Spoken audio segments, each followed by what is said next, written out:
ఓవరాల్గా మొత్తం ఎకానమీ పార్ట్లో ఇండియన్ ఎకానమీ అనేది ఒక ప్రధానమైన భూమిక పోషిస్తున్న ఏరియా.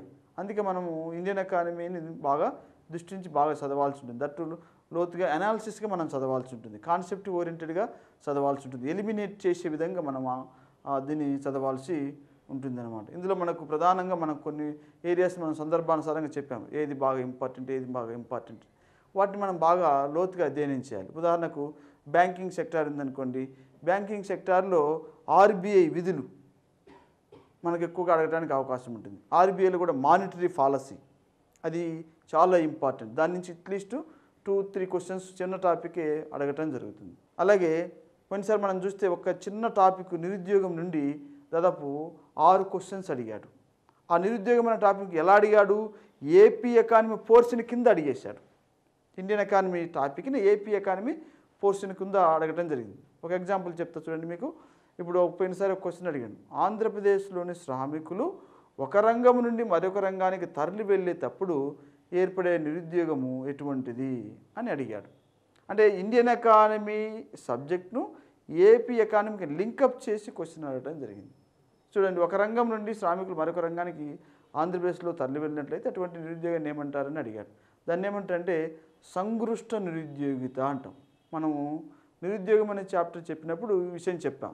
ఒక రంగం నుంచి మరొక రంగానికి, ఒక ప్రాంతం నుండి మరొక ప్రాంతానికి, ఒక వృత్తి నుండి మరొక వృత్తికి శ్రామికులు తరలి వెళ్ళేటప్పుడు తాత్కాలికంగా ఒక నిరుద్యోగం ఏర్పడుతుంది. దాన్నే సంగృష్ట నిరుద్యోగిత, అలాగే ఒరిపిడి నిరుద్యోగిత, ఒత్తిడి నిరుద్యోగిత అని కూడా పిలవడం జరుగుతుంది. అది ఇండియన్ ఎకానమీ బేస్డ్ క్వశ్చన్ అనమాట. కానీ అడిగింది మాత్రం ఏపీ ఎకానమీ. ఎందుకు చెప్తున్నా అంటే ఇండియన్ ఎకానమీ కాన్సెప్ట్ను ఏపీ ఎకానమీ కూడా లింకప్ చేసి వాడు క్వశ్చన్స్ రేజ్ చేయడానికి ఎక్కువ అవకాశం అనేది ఉంటుందన్నమాట. అలాగే మనము 1991 రిఫార్మ్స్, ఇది ఏరియా చిన్నది కానీ ఎక్కువగా ఇందులో నుంచి 2-3 క్వశ్చన్స్ ఈజీగా అడగటం జరుగుతుంది. అలాగే ఇంకా మనం చూస్తే అగ్రికల్చర్ సెక్టార్, వ్యవసాయ విధానం, ఈ వ్యవసాయ విధానం కూడా ఎగ్జామినేషన్ పాయింట్ ఆఫ్ చాలా ఇంపార్టెంట్. ఇందులో ప్రైస్ సిస్టమ్ అని ఉంటుంది, వ్యవసాయ ధరల విధానం.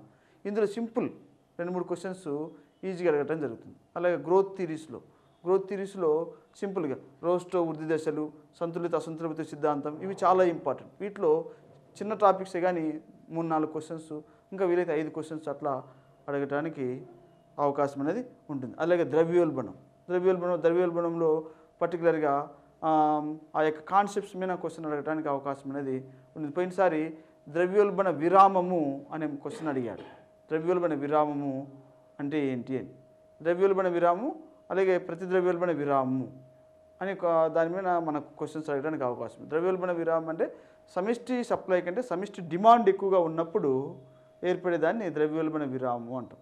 అలా కాకుండా సమిష్టి సప్లై ఎక్కువగా ఉన్నట్లయితే సమిష్టి డిమాండ్ కంటే దాన్ని ప్రతి ద్రవ్యోల్బణ విరామము అని పిలవటం జరుగుతుంది. ఇలా ఇంకా ద్రవ్యోల్బణ పంద అంటాడు. ద్రవ్యోల్బణ పంద అంటే ధరలు పెరిగేలా ప్రభుత్వం ఎక్సర్సైజ్ చేయటం. అలాగే ప్రతి ద్రవ్యోల్బణ పంద అంటే ధరలు తగ్గేలా ప్రభుత్వం కృషి చేయటం. ఇలా మనము కాన్సెప్ట్ ఓరియంటెడ్గా ఎనలిటికల్గా దాన్ని మనం అధ్యయనం చేస్తే ఓవరాల్గా మనం మొత్తం ఈ ఎకానమీ పార్ట్ని క్యాప్చర్ చేయడానికి అవకాశం ఉంటుంది. కాబట్టి ఇండియన్ ఎకానమీ పార్ట్ని మనం బాగా లోతుగా అధ్యయనం చేసి చదవాల్సి ఉందని మనం ఒకసారి గమనించాలి. అలాగే ఇప్పుడు కంటిన్యూషన్లో ఇండియన్ ఎకానమీ టాపికే జాతీయ ఆదాయం అని ఉంది. ఈ జాతీయ ఆదాయాన్ని సిలబస్లో ఏపీ ఎకానమీ కింద ఫ్రేమ్ చేయడం జరిగింది. జాతీయ ఆదాయ భావనలు, వీటిని కాన్సెప్ట్స్ ఆఫ్ నేషనల్ ఇన్కమ్ అని పిలవటం జరుగుతుంది. ఇందులో ప్రధానంగా మనకు 4 రకాల భావనలు ఉంటాయి జాతీయ ఆదాయం. అందులో మొదటిది చూస్తే జిఎన్పి. ఈ జిఎన్పి విలువను ఏ విధంగా రాస్తామంటే దానికి ఈక్వేషన్ ఉంది, C+I+G+X-M+R-P.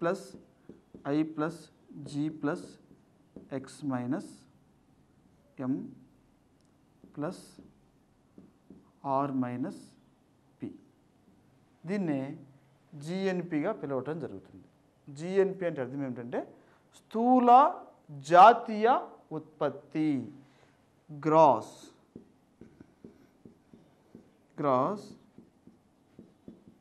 నేషనల్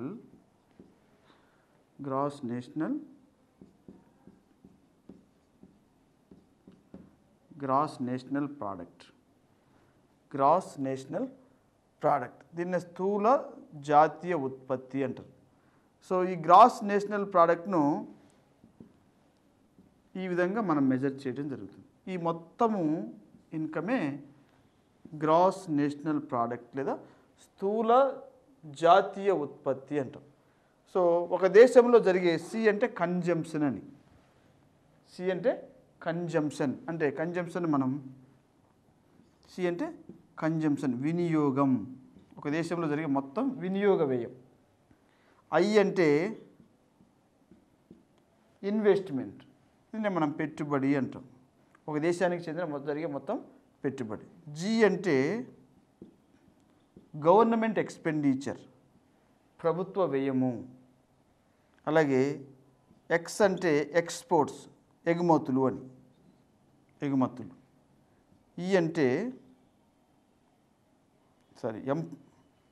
ఎం అంటే ఇంపోర్ట్స్ అని, దిగుమతులు, ఎం అంటే దిగుమతులు. ఆర్ అంటే రిసీట్స్ అని, రిసీట్స్ అంటే ఇతర దేశాల నుంచి వచ్చే ఆదాయం, ఇతర దేశాల నుండి వచ్చే ఆదాయం. పి అంటే పేమెంట్స్ అంటే ఇతర దేశాలకు చేసే చెల్లింపులు, ఇతర దేశాలకు చేసే చెల్లింపులు. వీటన్నిటి మొత్తమే జిఎన్పి. సో ఈ R-P అనేది ఇతర దేశాలకు చెందిన అంశం అన్నమాట. ఇతర దేశాల నుంచి ఒక దేశానికి వచ్చే ఆదాయము, ఇతర దేశాలకు చేసే చెల్లింపులు. దీన్ని పర్టికులర్గా ఈ విధంగా పేర్కొంటారు, NFIA అని కూడా పిలుస్తారు. R-Pని NFIA అని కూడా పిలుస్తారు. NFIA అంటే అర్థం ఏమిటంటే net factor income from abroad అని. Net factor income from abroad, దీన్ని నికర విదేశీ కారక ఆదాయం అంటారు. నికర విదేశీ కారక ఆదాయము అంటారు. అంటే ఇతర దేశాలకు మనం ఎంత చెల్లింపు చేస్తున్నాం, ఇతర దేశాల నుంచి మనకెంత వస్తుంది, దాన్ని బ్యాలెన్స్ చేయగా వచ్చిన అమౌంట్ ఏదైతే ఉందో దాన్ని నికర విదేశీ కారక ఆదాయం, దాన్ని R-P అంటాం, దాన్ని NFIA అని కూడా పిలవటం జరుగుతుంది.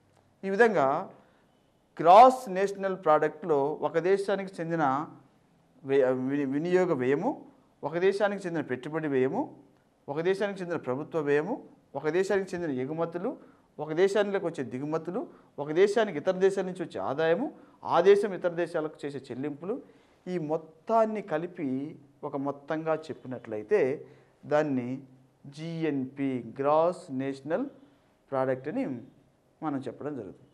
ఇక్కడ ఒక విషయం మనం గుర్తించాలి ఏంటంటే, గ్రాస్ నేషనల్ ప్రోడక్ట్ అంటే అర్థం ఏమిటంటే స్థూల జాతీయ ఉత్పత్తి అన్నాం కదా.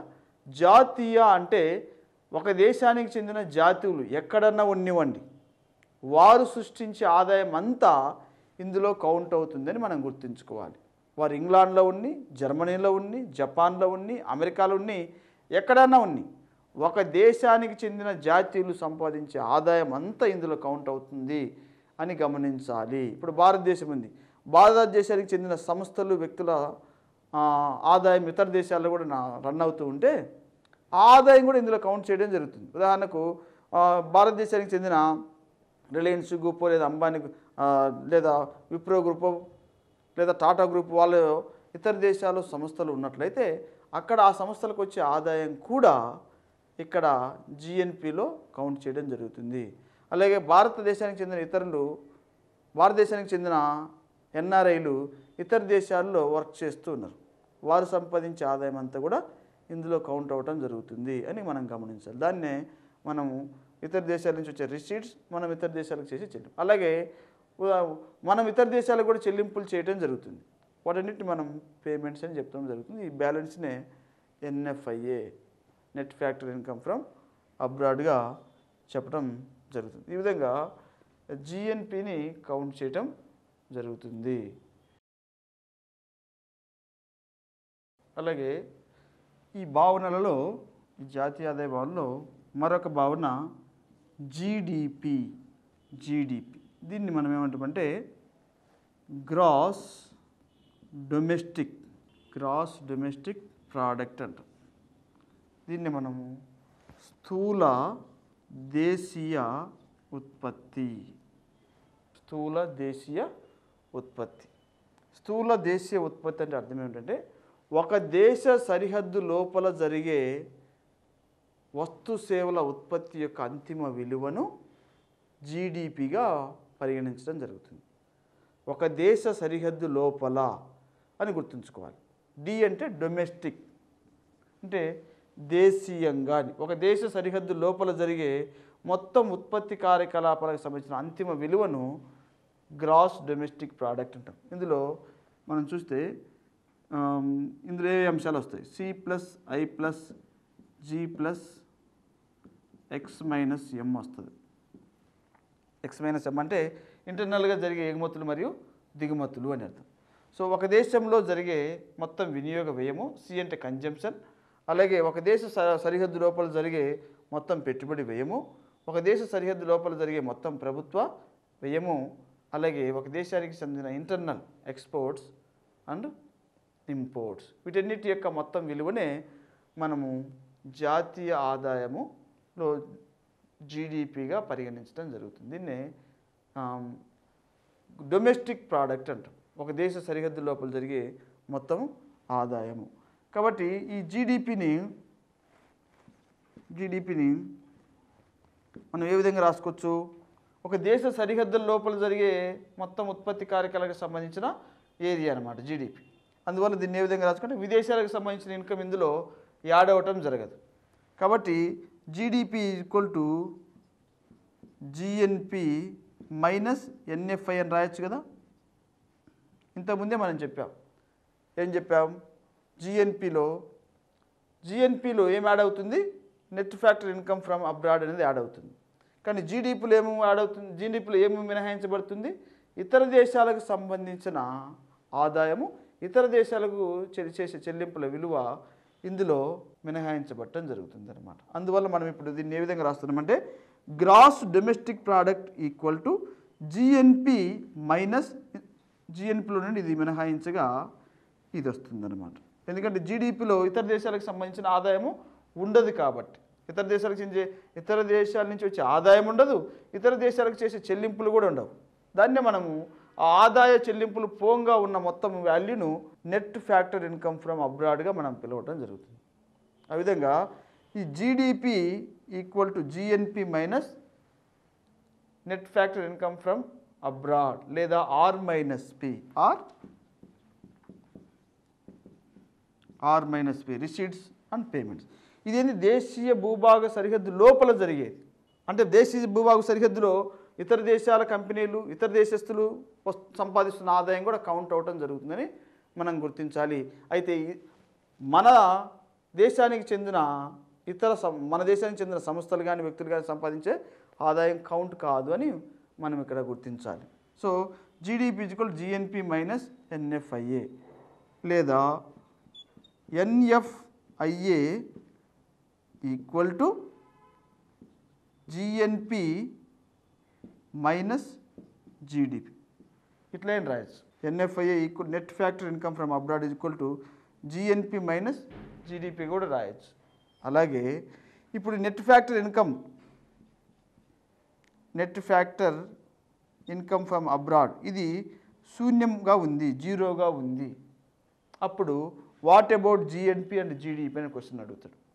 నికర విదేశీ కారక ఆదాయము శూన్యంగా ఉంది లేదా నికర విదేశీ కారక ఆదాయము అంటే ఎగుమతుల ద్వారా వచ్చే ఆదాయము, దిగుమతుల ద్వారా వచ్చే ఆదాయము సమానంగా ఉంది, లేదా ఇతర దేశాల నుంచి మనకు వచ్చే ఆదాయము, ఇతర దేశాలకు చేసే చెల్లింపులు సమానంగా ఉన్నాయి. అప్పుడు నెట్ ఫ్యాక్టర్ ఇన్కమ్ ఏ విధంగా ఉంటుంది? సున్నాగా ఉంటుంది. అటువంటి స్థితిలో జిఎన్పి జీడిపి ఎలాగుంటాయి అని క్వశ్చన్ అడుగుతాడు. అప్పుడు GNP equal to GDP. Net factor income సున్నా అయినప్పుడు జిఎన్పి అనేది జీడిపికి సమానంగా ఉంటుంది. అలాగే ఇంకా క్వశ్చన్ అడుగుతాడు, నెట్ ఫ్యాక్టరీ ఇన్కమ్ ధనాత్మకం. నెట్ ఫ్యాక్టరీ ఇన్కమ్ ధనాత్మకంగా ఉన్నప్పుడు జిఎన్పి జీడిపి పొజిషన్ ఎలా ఉంటుంది అప్పుడు మనం గమనించాలి. సో నెట్ ఫ్యాక్టరీ ఇన్కమ్ ధనాత్మకంగా ఉన్నప్పుడు GNP is greater than GDP. Net factory income ధనాత్మకంగా అంటే సర్ప్లస్ ఉంది అనమాట, మిగులు ఉంది.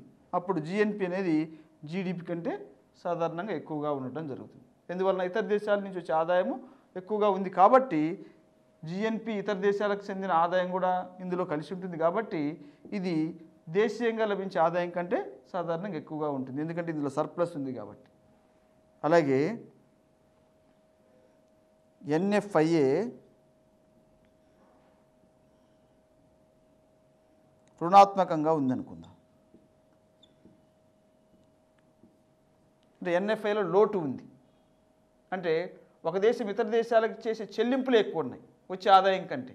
అటువంటి పరిస్థితుల్లో జిఎన్పి జీడిపి మధ్య ఎటువంటి రిలేషన్ ఉంటుంది అని చూస్తే అప్పుడు జిఎన్పి ఈజ్ లెస్ దాన్, అంతే కదా. ఈ నికర విదేశీకారక ఆదాయములో రుణాత్మకత ఉంది అంటే ఇతర దేశాల నుంచి వచ్చే ఆదాయం కంటే ఆ దేశం చేసే చెల్లింపుల పరిమాణమే ఎక్కువగా ఉంది. అలాంటి స్థితిని మనం రుణాత్మక స్థితి, డెఫిసిట్ కండిషన్ అంటాం. అటువంటి సమయంలో జిఎన్పి అనేది జీడిపి కంటే తక్కువగా ఉంటుంది అని మనకు దీన్ని బట్టి అర్థమవటం జరుగుతుంది. ఈ విధంగా జీడిపిని మనము ఈ విధంగా కౌంట్ చేయడం జరుగుతుంది అన్నమాట. ఇదొక కాన్సెప్ట్. అలాగే మరొక కాన్సెప్ట్ ఎన్ఎన్పి. మనం ఫస్ట్ జిఎన్పి చూసాం, గ్రాస్ నేషనల్ ప్రోడక్ట్ చూసాం. ఈ గ్రాస్ నేషనల్ ప్రోడక్ట్లో నుండి ఆ పర్టికులర్ సంవత్సరంలో ఏర్పడిన తరుగుదలను మినహాయించగా వచ్చేదే ఎన్ఎన్పి. అంటే తరుగుదల అంటే ఇప్పుడు యంత్రాల్లో తరుగుదల ఏర్పడుతుంటుంది. ఒక సంవత్సరంలో అంతా అనేక రకాల డెఫిషియన్సీ ఏర్పడుతూ ఉంటాయి. వాటన్నిటి మొత్తాన్ని ఇందులో నుంచి రిమూవ్ చేయగా ఇది వస్తుంది అన్నమాట.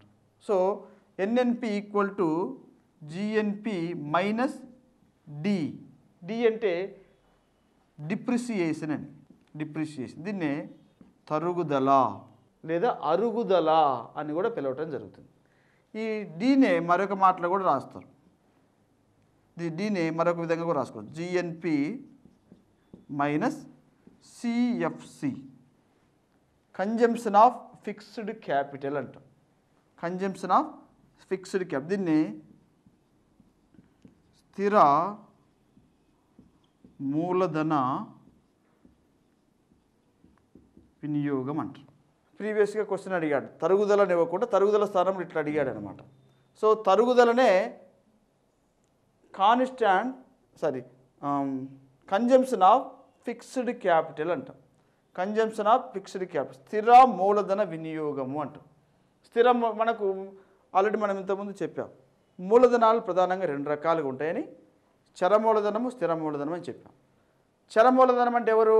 శ్రామికులు, ముడి పదార్థాలు, ఇటువంటి వాటిని మనం చర మూలధనం అంటాం. స్థిర మూలధనం అంటే ఉత్పత్తిలో దీర్ఘకాలికంగా కొనసాగించి ఉత్పత్తి చేయడానికి ఉపయోగపడే ఉత్పత్తి కారకాలను ఏమంటారంటే స్థిర మూలధనం అంటాం. ఉత్పత్తిలో దీర్ఘకాలికంగా ఉపయోగించి ఉత్పత్తిని సృష్టించడానికి స్థిరంగా ఉపయోగపడే కారకాలను ఏమంటామంటే మనం స్థిర మూలధనం అంటాం. ఉదాహరణకు భవనాలు, అలాగే యంత్రాలు, యంత్ర పరికరాలు, వీటిని మనం ఏమంటామంటే స్థిర మూలధనం అంటాం. అయితే ఈ స్థిర మూలధనాన్ని మనం ఉపయోగించేటప్పుడు అందులో అరుగుదల ఏర్పడటం జరుగుతుంది. ఉదాహరణకు ఒక యంత్రం యొక్క విలువ ₹1,00,000 అనుకుందాం, దాని యొక్క లైఫ్ స్పాన్ 10 years అనుకుందాం. మరి ఒక సంవత్సరం గడిచిన తర్వాత యంత్రం యొక్క వాల్యూ ఎంత అవుతుంది? అందులో 10% కోల్పోవడం జరుగుతుంది. యంత్రం యొక్క విలువ ₹1,00,000, దాని యొక్క లైఫ్ స్పాన్ జీవితకాలం ఎంత? యంత్రానికి జీవితకాలం 10 సంవత్సరాలు. కాబట్టి ఒక సంవత్సరం గడిచిందంటే యంత్రం యొక్క విలువ ఎంత ఉంటుంది? 10% కోల్పోవడం వల్ల 90,000 ఉంటుంది అనమాట. సో ఆ 10%ను మనం ఏమంటామంటే డిప్రిసియేషన్ లేదా తరుగుదల లేదా అరుగుదల అని పిలవటం జరుగుతుంది అనమాట. కాబట్టి నెట్ నేషనల్ ప్రోడక్ట్ అంటే దీన్ని మనం తెలుగులో నికర జాతీయ ఉత్పత్తి అంటారు. నికర జాతీయ net national product, net national product, నికర జాతీయ ఉత్పత్తి. ఈ నికర జాతీయ ఉత్పత్తిని మనం ఈ విధంగా రాసుకోవచ్చు. జిఎన్పిలో నుండి పర్టికులర్గా ఆ సంవత్సరంలో ఏర్పడిన తరుగుదలను మినహాయించే వచ్చేదే ఎన్ఎన్పి. మనకు ఒకటే కొండ గుర్తు. నెట్ అంటే నికర అని, అంటే అందులో అరుగుదల తరుగుదల పోగా ఒరిజినల్గా ఎంతైతే ఉందో దాని వాల్యూ, ఆ ఒరిజినల్ వాల్యూనే మనం నికర అంటే. ఇప్పుడు మనకు స్థూల విలువ నికర విలువ అని ఉంటుంది. స్థూల విలువ నికర విలువలో మినహాయించగా పోయిన అమౌంట్ అంతని తొలగించి ఒక పర్టికులర్ అమౌంట్ ఏదైతే ఉంటుందో దాన్ని మనం నికర అని పిలుస్తున్నాం. ఉదాహరణకు మనకు జీతాలు కూడా మనం గమనిస్తే స్థూల జీతము, గ్రాస్ శాలరీ, నెట్ శాలరీ అని ఉంటుంది. స్థూల జీతంలో ఒక వ్యక్తికి వచ్చే మొత్తం ఇన్కమ్ ఉంటుంది. దాంట్లో డిడక్షన్స్ పోతాయి, ఇన్కమ్ ట్యాక్స్, ప్రొఫెషన్ ట్యాక్స్, ఇవన్నీ రకరకాలు పోతాయి. ఆ పోగా వచ్చిన చేతిలోకి వచ్చే అమౌంట్ని ఏమంటామంటే మనము నికర ఆదాయము లేదా నికర జీతము అంటాం. అలాగే ఉత్పత్తిలో కూడా ఉత్పత్తికి సంబంధించిన అనేక అంశాలకు సంబంధించి తరుగుదలలు ఏర్పడుతుంటే వాటన్నిటిని మినహాయించగా వచ్చిన దాన్ని నికర అంటాం. నికర జాతీయ ఉత్పత్తి అంటాం. దీన్ని మనం ఈ విధంగా కూడా రాసుకోవచ్చు. ఎన్ఎన్పిని ఏ విధంగా రాసుకోవచ్చు? జిఎన్పి మైనస్ డి కాబట్టి C plus I plus G plus X minus M plus R minus P minus D or CFC, fix consumption of fixed capital, CFC or సిఎఫ్సిగా మనం ఈ విధంగా కూడా రాసుకోవచ్చు. ఇది ఒక కాన్సెప్ట్ అనమాట జాతీయ ఆదాయానికి సంబంధించి. అలాగే ఎన్డిపి దీన్నే నికర దేశీయ ఉత్పత్తి అంటారు. నికర దేశీయ ఉత్పత్తి. నెట్ డొమెస్టిక్ ప్రోడక్ట్ మనం ఇంతకుముందు చూసాం కదా జీడిపి అని. సో ఎన్ఎన్పి అంటే జిఎన్పిలో తరుగుదల పోగా వచ్చేది. ఎన్డిపి అంటే జీడిపిలో తరుగుదల పోగా వచ్చేది అని. So net domestic product. ఈ నెట్ డొమెస్టిక్ ప్రోడక్ట్ ఏ విధంగా రాసుకోవచ్చు? మనము సింపుల్గా GDP minus depreciation or fixed consumption of fixed capital అని కూడా రాసుకోవచ్చు. Consumption of fixed capital. లేదా ఈ విధంగా కూడా రాసుకోవచ్చు. ఏ విధంగా రాసుకోవచ్చు? C plus I plus G plus X minus M minus D అని రాసుకోవచ్చు కదా. ఇలా అయినా రాసుకోవచ్చు, ఈ విధంగా అయినా రాసుకోవచ్చు అన్నమాట. సో ఈ విధంగా ఎన్ఎన్పిని ఎన్డిపిని మనము ఈ విధంగా మెజర్ చేయొచ్చు అనమాట. సో ఇందులో కూడా తరుగుదల తీసివేయగా వచ్చే అమౌంటు, ఇందులో కూడా తరుగుదల తీసివేయగా వచ్చే అమౌంటు, దీన్ని మనము పర్టికులర్గా ఈ కాన్సెప్ట్స్ రూపంలో చూడవచ్చు అనమాట. ఈ విధంగా జీడిపి నుండి తరుగుదల మినహాయించక వచ్చేదే ఎన్డిపి, నెట్ డొమెస్టిక్ ప్రోడక్ట్. అలాగే జిఎన్పిలో నుండి తరుగుదల మినహాయించక వచ్చేదే నెట్ నేషనల్ ప్రోడక్ట్. ఈ విధంగా జాతీయ ఆదాయంలో ఈ 4 భావనల ఆధారంగా జాతీయ ఆదాయాన్ని గణించడం జరుగుతుంది. జిఎన్పి, జీడిపి, అందులో నుండి తరుగుదల తీసివేస్తే జిఎన్పిలో నుండి తరుగుదల తీసివేస్తే మళ్ళీ ఎన్ఎన్పి వస్తుంది. ఆ జీడిపిలో నుండి తరుగుదల తీసేస్తే ఎన్డిపి వస్తుంది. ఈ ఎన్డిపి మనం మళ్ళీ ఈ విధంగా కూడా రాసుకోవచ్చు. ఉదాహరణకు ఇప్పుడు ఎన్ఎన్పి ప్లస్ డిప్రిసియేషన్ ఏంటి అని అడుగుతుంది. NNP plus depreciation equal to GNP, అంతే కదా. ఎన్ఎన్పికి తరుగుదలను కలిపితే ఏమొస్తుంది? జిఎన్పి వస్తుంది. జిఎన్పిలో నుండి తరుగుదలను తీసేస్తే ఎన్ఎన్పి వస్తుంది. అలాగే దీన్ని ఏ విధంగా రాసుకోవచ్చు? సింపుల్. ఏ విధంగా రాసుకోవచ్చు? NDP plus depreciation equal to GDP. ఈ విధంగా కూడా రాసుకోవచ్చు కదా. NDP equal to NDP plus depreciation equal to GDP. ఈ విధంగా కూడా మనం రాసుకోవచ్చు. ఈ విధంగా జాతీయ ఆదాయ భావనలో ఈ 4 రకాల కాన్సెప్ట్స్ని మనము అధ్యయనం చేయడం జరుగుతుంది. జిఎన్పి, జిడిపి, ఎన్ఎన్పి, ఎన్డిపి ఆధారంగా జాతీయ ఆదాయాన్ని మెజర్ చేసి చూడటం జరుగుతుంది. అలాగే ఇప్పుడు మనము ఈ జాతీయ ఆదాయ భావనలను 4 రకాలుగా చెప్పాం కదా, జిఎన్పి, జిడిపి, ఎన్ఎన్పి, ఎన్డిపి. ఈ 4 రకాల భావనలు కూడా 2 రకాల ధరల ఆధారంగా కౌంట్ చేయడం జరుగుతుంది. అవేంటంటే, ఒకటి మార్కెట్ ధరలు, 2 కారక ధరలు. మార్కెట్ ధరలు, మార్కెట్ ప్రైసెస్ అంటారు. అలాగే వీటిని factor prices or factor cost అని కూడా అంటారు. ఎఫ్సి ఆర్ ఎఫ్ఈ అని కూడా అంటారు, ఫ్యాక్టర్ కాస్ట్.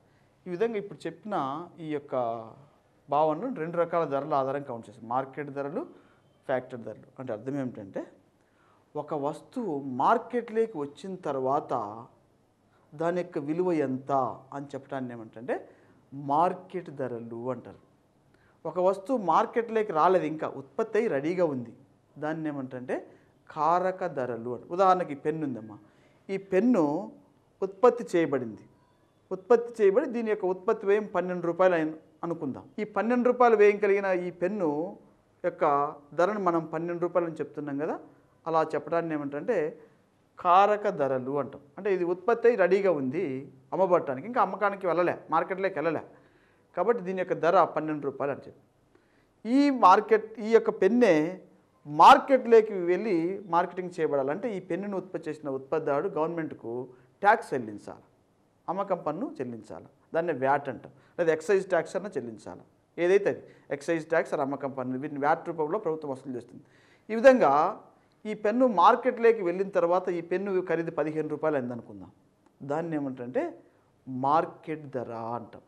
మార్కెట్ ధర అని పిలవటం జరుగుతుంది. కాబట్టి ఇక్కడ మనకు ఇప్పుడు ఈ చెప్పిన ఈ 4 కాన్సెప్ట్లలో జిఎన్పి మార్కెట్ ప్రైస్లో చెప్పేటప్పుడు ఆ మార్కెట్ ప్రైస్కు ఏమి యాడ్ అవుతాయి, ఏమి తీసివేయబడతాయి అని మనకు క్వశ్చన్ అడగటం జరుగుతుంది అన్నమాట. ఇక్కడ మనకు ఈ మార్కెట్ ధరలకు సంబంధించి, కారక ధరలకు సంబంధించి 2 అంశాలు ఉన్నాయి. ఒకటి పరోక్ష పన్నులు, రెండోది సబ్సిడీలు అని ఉంటాయి. ఉదాహరణకు ఈ పెన్ను చాలా ప్రజాప్రాముఖ్యం కలిగిన వస్తువు అనుకుందాం. అయితే హఠాత్తుగా దీని యొక్క వ్యయం పెరిగిపోయింది, 12 రూపాయల నుంచి 15 రూపాయలకు పెరిగింది. కానీ మార్కెట్లో దీన్ని కొనడానికి ఎంతకు సిద్ధపడరు ప్రజలు? 15 రూపాయలకే కొనడానికి సిద్ధపడుతున్నారు, అంతకంటే మించి కొనడానికి సిద్ధపడలేదు, ఎందుకంటే అట్లా కల్టివేట్ అయ్యారు. ఈ పెన్ను 15 రూపాయలకి కొనడానికి ప్రజలు సిద్ధంగా ఉన్నారు. కానీ అనుకోకుండా ఏమైందంటే ఈ పెన్ను యొక్క ఉత్పత్తి విలువ పెరిగింది, 15 రూపాయలు అయిపోయింది. ఇంకా లాభం రాదు కాబట్టి ఉత్పత్తిదారుడు ఉత్పత్తి చేస్తాడా? ఉత్పత్తి చేయడు. అటువంటి స్థితిలో గవర్నమెంట్ ఏం చేస్తుందంటే, బాబు ఈ పెన్ను చాలా ప్రజాప్రాముఖ్యం కలిగిన వస్తువు కాబట్టి నువ్వు ఈ పెన్నును ఉత్పత్తి చేయి, నీకు 15 రూపాయలు ఖర్చు అవుతుంది అంటున్నావు, 15 రూపాయలు ఖర్చు అవుతుంది అంటున్నావు, మేము నీకు కొంత సబ్సిడీ ఇస్తాం, ఇంకొక 3 రూపాయలు నీకు సబ్సిడీ ఇచ్చేస్తాము, ఆ 3 రూపాయలు సబ్సిడీ తీసుకొని నువ్వు పెన్నును ఉత్పత్తి చేయి అని చెప్తున్నాను. కాబట్టి 3 రూపాయలు సబ్సిడీ ఇచ్చినప్పుడు అతనికి ఒరిజినల్గా ఈ పెన్ను 15 రూపాయలు అవుతుంది, గవర్నమెంట్ నుంచి 3 రూపాయలు వస్తుంది. అప్పుడు ఒరిజినల్గా ఎంత పడినట్టు ఖర్చు? 12 రూపాయలే పడినట్టు, 12 రూపాయలే పడినట్టు. కానీ దీనికి మార్కెట్లో దీని వాల్యూ ఎంత ఉంది? 15 రూపాయలే ఉంది. కాబట్టి సో ఇక్కడ మనం గమనించేది ఏంటంటే, ఇక్కడ ఈ యొక్క పెన్ను మార్కెట్ ధరలో 15 రూపాయలే ఉంది, కానీ దీన్ని ఉత్పత్తి చేయడానికి ఎంత ఖర్చు అవుతుంది? 18 రూపాయలు ఖర్చు అవుతుంది అని గుర్తుంచుకోండి. ఎందుకు 15 రూపాయలు అయిపోయింది, 15 రూపాయలు అయిన ఈ యొక్క పెన్ను వాల్యూను ఉత్పత్తి చేయాలంటే ఉత్పత్తి దానికి బర్డన్గా ఉంది కాబట్టి గవర్నమెంట్ కొంత సబ్సిడీ ఇస్తుంది. ఆ సబ్సిడీని మినహాయించగా వచ్చేదే ఫ్యాక్టర్ కాస్ట్ అనమాట. కాబట్టి ఉత్పత్తిదారునికి ఒరిజినల్గా ఈ పెన్ను ఎంతకు ఖర్చు చేయడానికి అవకాశం ఉంది? ఆ 3 రూపాయలు తీసుకోవడం వల్ల 12 రూపాయలకే ఖర్చు చేయడానికి అవకాశం ఏర్పడటం జరిగింది. అందువలన ఇక్కడ ఏం మినహాయించబడుతుంది? సబ్సిడీ అనేది మినహాయించబడుతుందని మనం గమనించాలి.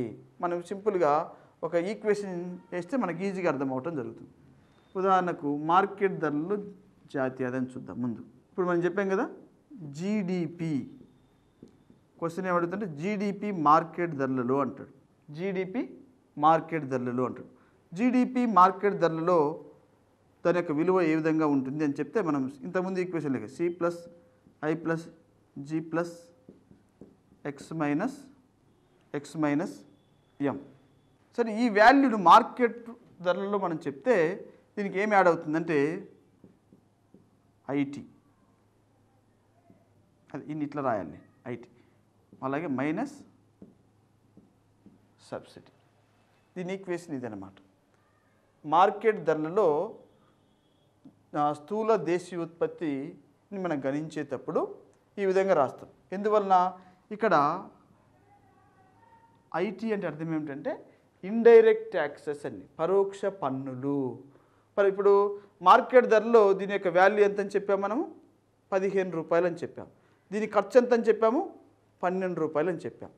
సరే, సో ఇక్కడ ఈ యొక్క 12 రూపాయలు ప్లస్ 3 రూపాయల పన్ను ప్రభుత్వానికి కట్టడం జరుగుతుంది. కాబట్టి దీని యొక్క మార్కెట్ వాల్యూ ఎంత? 15 రూపాయలు. ఒకవేళ సబ్సిడీ గిన ఉన్నట్లయితే దాన్ని మినహాయించడం జరుగుతుంది. అంటే మార్కెట్లో ఈ యొక్క వస్తువును కొనడానికి 15 రూపాయలకి ఇష్టపడటం జరుగుతుంది. కానీ ఒకవేళ ఇన్ కేస్ ఈ వస్తువు ఉత్పత్తి చేయడానికి దానికి ఎక్కువగా ఖర్చు అవుతుంది అనుకుందాం. ఉదాహరణకు 18 రూపాయలు అవుతుంది అనుకుందాం. ఇది ట్యాక్స్తో కూడా కలిపి, అతను కట్టే ట్యాక్స్తో కూడా కలిపి ఇది ఉత్పత్తి చేయడానికి ఎంత అవుతుంది?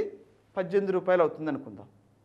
ఈ అడిషనల్ 3 రూపీస్ని చూడండి, అదిని ఆ అమౌంట్ను ప్రభుత్వం ఏం చెప్తుందంటే గవర్నమెంట్ మేము భరిస్తాం బాబు, నువ్వైతే ఉత్పత్తి కంటిన్యూ చేయని చెప్తుంది.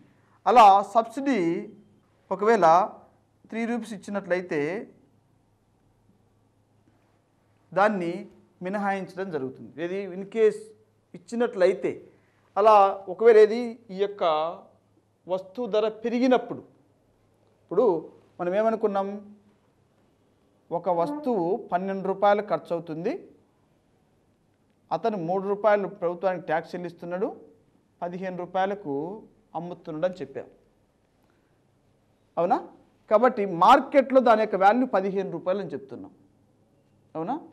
అయితే ఈ వస్తువు 12 రూపాయల స్థానంలో 15 రూపాయలు అయింది ఖర్చు. అతను ట్యాక్స్ అయితే కట్టాల్సిందే కదా గవర్నమెంట్కు. అప్పుడు దీన్ని అమ్ముకోవాలంటే అతనికి ఎంత రావాలి? 18 రూపాయలు రావాలి కదా. కానీ దానికి మార్కెట్లో వాల్యూ ఎంత ఉంది? 15 రూపాయలు ఉంది. అంతకంటే మించి కొనడానికి సిద్ధంగా లేరు ప్రజలు. కాబట్టి 15 రూపాయలు పెట్టి కొనడానికి మాత్రమే సిద్ధంగా ఉన్నారు ప్రజలు. దాన్ని ఏమిటంటే మార్కెట్ ధర అంటాం. కానీ ఉత్పత్తిదారునికైతే 18 రూపాయలకు అమ్ముకుంటేనే గిట్టుబాటు అవ్వడం జరుగుతుంది. అటువంటి సమయంలో ఉత్పత్తిని అతను ఏం చేస్తాడు? నిలుపుదల చేయటం జరుగుతుంది. అలాంటప్పుడు ఉత్పత్తి నిలుపుదల చేసినప్పుడు ఏం ఏర్పడుతుందంటే, అలా ఉత్పత్తి నిలుపుదల చేసినప్పుడు ద్రవ్యోల్బణం అనేది రావడానికి అవకాశం ఉంటుంది.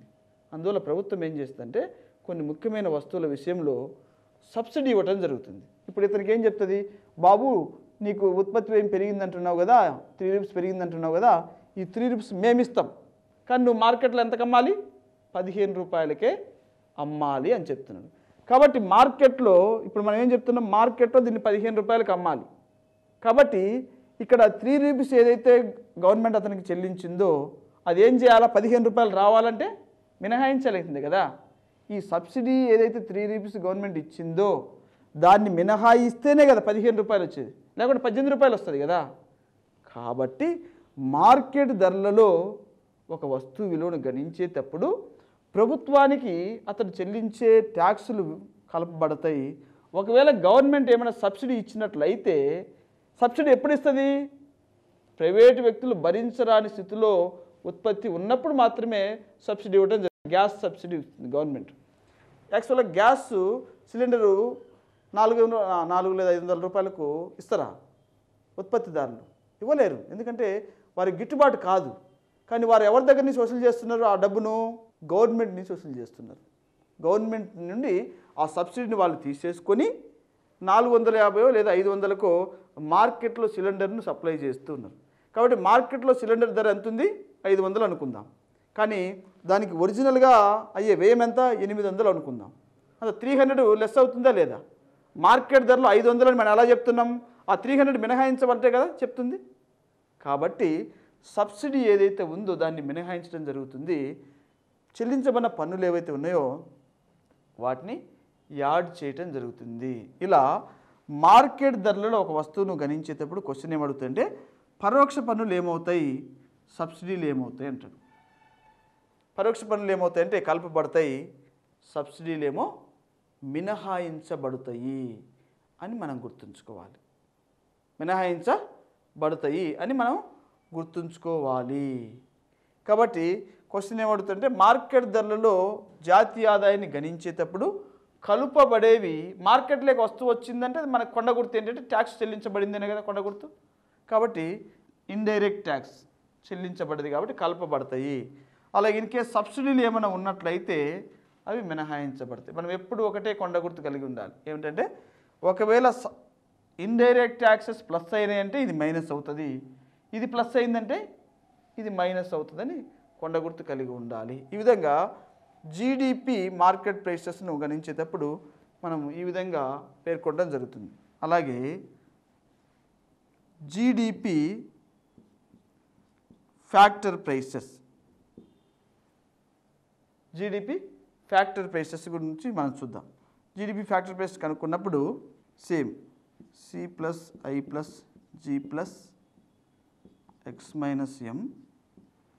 ఇక్కడ ఏంటి factor cost or factor price అంటే ఒక వస్తువు ఇంకా మార్కెట్లోకి రాలే కాబట్టి పన్నులు ఏముంటాయి, పన్నులు చెల్లించబడతాయా?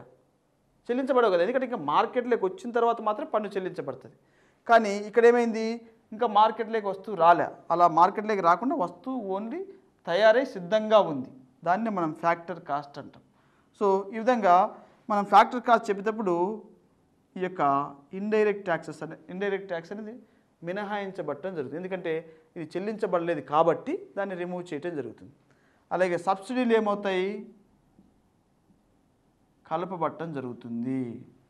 ఎందువల్ల కలపబడతాయి మనం చాలా జాగ్రత్తగా గమనించాలి. ఇప్పుడు ఏం చెప్పాను, ఒక వస్తువును ఉత్పత్తి చేయడానికి ఉత్పత్తిదారునికి బర్డెన్ అయిపోయింది. ఎందుకంటే ఉత్పత్తి వ్యయం పెరిగి ఆ ఉత్పత్తిని తను చేయలేను అని నిర్ణయించుకున్నాడు. అటువంటి సమయంలో గవర్నమెంట్ ఏం చేస్తుందంటే బాబు అది ప్రజాప్రాముఖ్యం కలిగిన వస్తువు కాబట్టి నువ్వు ఉత్పత్తి చేయి, ఆ బర్డెన్ ఏదైతే ఉందో అది మేము చెల్లిస్తాం అని చెప్తూ ఉన్నాడు. అంటే ఒక వస్తువు యొక్క ఉత్పత్తి కారక వ్యయం ఏమైంది, పెరిగింది. పెరిగిన వ్యయాన్ని ఎవరు భరిస్తున్నారు, గవర్నమెంట్ భరిస్తుంది. ఏ విధంగా భరిస్తుంది, సబ్సిడీ రూపంలో భరిస్తుంది. కాబట్టి సబ్సిడీని ఇక్కడ ఏం చేయాలా, ఒరిజినల్గా దాని వ్యయం ఎంత అయింది అని తెలుసుకోవాలంటే సబ్సిడీని కలపాలి కదా. ఇప్పుడే చెప్పాను మనం, సిలిండర్ ధర 800 అవుతుంది ఇది ఉత్పత్తి చేయడానికి, కానీ మార్కెట్లో దాన్ని 500కే ఇస్తున్నారు.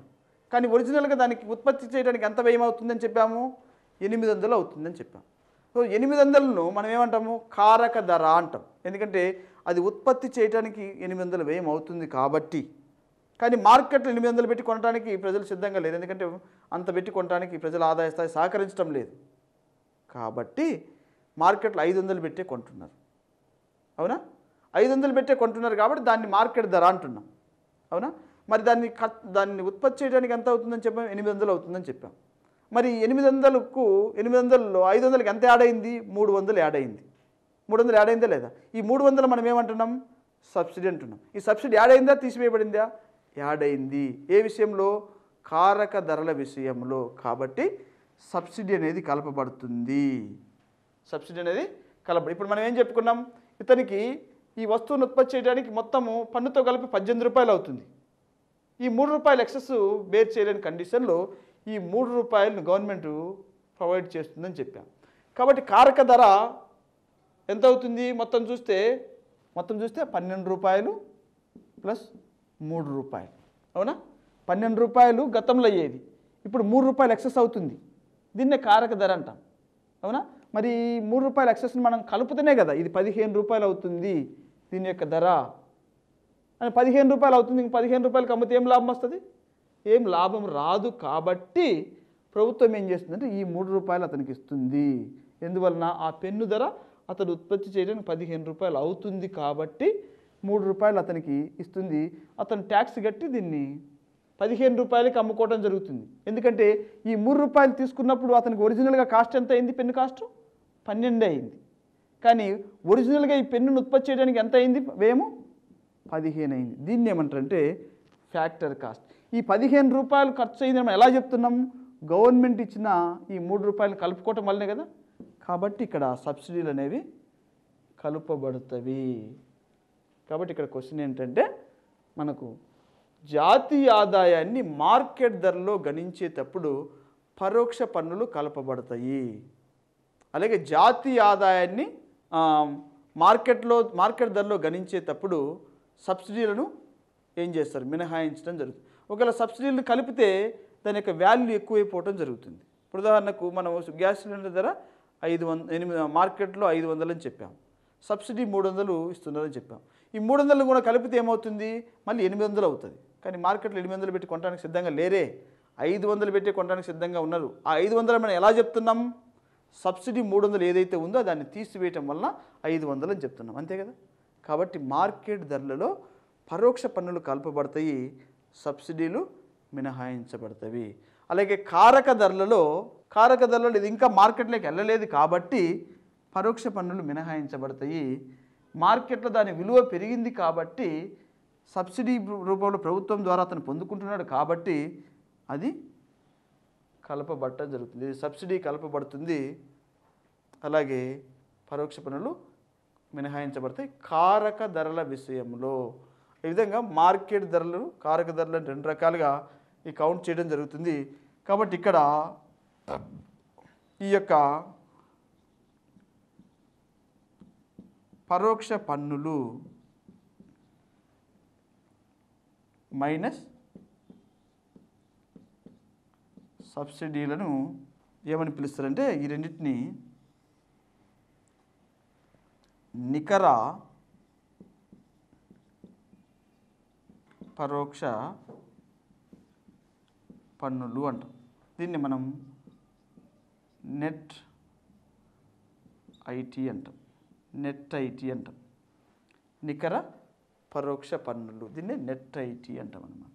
ఇది ఈ పరోక్ష పన్నుకు మరియు సబ్సిడీకి మధ్య ఉన్న వ్యత్యాసాన్ని నికర పరోక్ష పన్నులుగా పిలవటం జరుగుతుంది. ఈ విధంగా ఈ నికర పరోక్ష పన్నులు ప్లస్ అయితే ప్లస్, మైనస్ అయితే మైనస్ చేసి ఒక వస్తువు యొక్క ధరను మార్కెట్ ధరలో ఇంత ఉంది లేదా కారక ధరలో ఇంత ఉంది అని గణించి చెప్పటం జరుగుతుంది. ఈ విధంగా ఇప్పుడు చెప్పిన ఈ కాన్సెప్ట్స్ అన్నిటిని మరలా మార్కెట్ ధరలలో మరియు కారక ధరలలో మనం ప్రత్యేకంగా మరలా అధ్యయనం చేసి చూడాల్సి ఉంటుంది అన్నమాట. కాబట్టి మన క్వశ్చన్ ఏంటంటే మార్కెట్ ధరలో ఒక వస్తువు విలువను మనం చెప్పేటప్పుడు పరోక్ష పన్నులు కలుపబడతాయి, సబ్సిడీలు మినహాయించబడతాయి. అలాగే కారక ధరలలో జాతీయ ఆదాయాన్ని మనం గణించేటప్పుడు పరోక్ష పన్నులు మినహాయించబడతాయి, సబ్సిడీలు కలుపబడతాయి అని గుర్తుంచుకోవాలా. ఈ విధంగా మనము జాతీయ ఆదాయాన్ని మార్కెట్ ధరల ఆధారంగా, కారక ధరల ఆధారంగా గణించడం జరుగుతుంది. ఈ రెండింటి మధ్యను వ్యత్యాసాన్ని నికర పరోక్ష పన్నులు లేదా net IT, net indirect taxes అని పిలవటం జరుగుతుంది. ఈ యొక్క జాతీయ ఆదాయాన్ని మనం ఇప్పుడు చూసాం కదా, ఇది మార్కెట్ ధరలలో మరియు కారక ధరలలో ఏ విధంగా కౌంట్ చేయడం జరుగుతుంది. ఇప్పుడు మనం వరుసగా ఈ 4 కాన్సెప్ట్స్ ఏవైతే ఉన్నాయో జిఎన్పి, జిడిపి, ఎన్ఎన్పి, ఎన్డిపి, ఈ 4 కాన్సెప్ట్స్ను మార్కెట్ ధరలో చూడాలా మరియు కారక ధరలలో కూడా చూడాలి. మన క్వశ్చన్స్ రకరకాలుగా అడగటానికి అవకాశం. ముందుగా ఇప్పుడు మనం చూసాం కదా GNP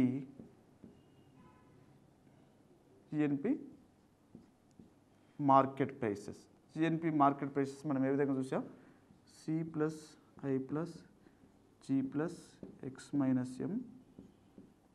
plus IT indirect taxes minus subsidy అని చూసాం. అలాగే GDP,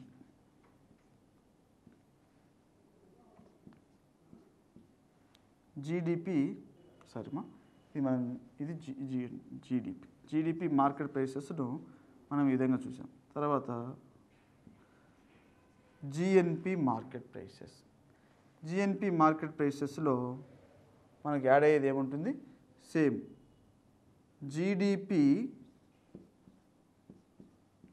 market prices plus NFIA plus indirect taxes minus subsidy, ఇలా రాయొచ్చు కదా. ఇప్పుడు మనం ఏంటి ఇక్కడ gross domestic product at market ప్రైసెస్కు ఈ ఈక్వేషన్ వేసాం. ఇక్కడ ఏంటి? Gross national product for market prices. మనం గతంలో చెప్పాం డి అంటే డొమెస్టిక్, ఎన్ అంటే నేషనల్ అని. ఇందులోనేమో ఇతర దేశాలకు చెందిన ఇతర దేశాల నుంచి వచ్చే ఆదాయం కలుస్తుంది, ఇందులోనేమో ఓన్లీ దేశీయంగా ఉన్న ఆదాయం మాత్రమే కలుస్తుంది అని చెప్పాం. కాబట్టి ఈ దేశీయంగా ఉన్న ఆదాయానికి ఇప్పుడు ఏం చేస్తున్నాం? ఇది నేషనల్ కాబట్టి ఎన్ఎఫ్ఐని యాడ్ చేస్తున్నాం. ఇది వరకు అర్థమైంది. తర్వాత మార్కెట్ ప్రైసెస్ కదా మనం కౌంట్ చేస్తుంది, మార్కెట్ ప్రైసెస్ కౌంట్ చేస్తున్నాం కాబట్టి ఇండైరెక్ట్ ట్యాక్సెస్ ఏమవుతాయి? ఒక వస్తువు మార్కెట్లోకి వచ్చిందంటే దాని అర్థం ఏంటి? పరోక్ష పన్నులు చెల్లించబడి ఉంటాయి కదా, కాబట్టి పరోక్ష పన్నులను మనం యాడ్ చేస్తున్నాం. అలాగే సబ్సిడీలను మినహాయిస్తున్నాం. ఎందుకంటే సబ్సిడీని మనం మినహాయిస్తేనే ఒరిజినల్గా మార్కెట్లో ఇంత రేటు దానికి ఉంది అని మనం చెప్పగలం. ఇప్పుడు ఉదాహరణకు మనం గ్యాస్ సిలిండర్ ధర 500 అని చెప్పాం. ఈ 500 ధరకు యాక్చువల్గా గవర్నమెంట్ 300 రూపాయలు సబ్సిడీ ఇస్తుంది అనుకుందాం. సో ఆ 300 మినహాయించగా దాని ధర మార్కెట్లో 500 అని చెప్తున్నాం. అందుకే సబ్సిడీలను మార్కెట్ ధరలు గణించేటప్పుడు మినహాయించడం జరుగుతుంది. అలా దీన్ని ఇంకే విధంగా రాసుకోవచ్చు? ఇంకా GDP market prices plus NFIA, దీన్ని ఈ విధంగా రాసుకోవచ్చు అన్నమాట. ఏ విధంగా రాసుకోవచ్చు దీన్ని? ఈ